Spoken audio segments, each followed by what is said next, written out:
হে ঈমানদারগণ, তোমরা আল্লাহ এবং তার রাসূলের প্রতি ঈমান আনো।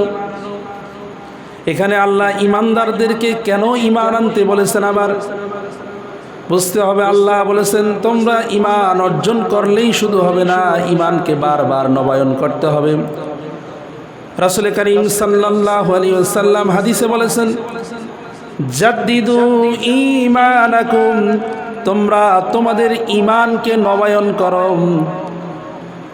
কিলা ইয়া রাসূলুল্লাহ, সাহাবায়ে কেরাম প্রশ্ন করলেন, ইয়া রাসূলুল্লাহ ওয়া কাইফা নুজাদ্দিদু ঈমানানা, আমরা আমাদের ঈমানকে কিভাবে নবায়ন করব? ক্বালা, আল্লাহর নবী বলেন, আকসিরু মিন কাউলি লা ইলাহা ইল্লাল্লাহ, তোমরা অধিক পরিমাণে বেশি বেশি করে জিকির করবে লা ইলাহা ইল্লাল্লাহ।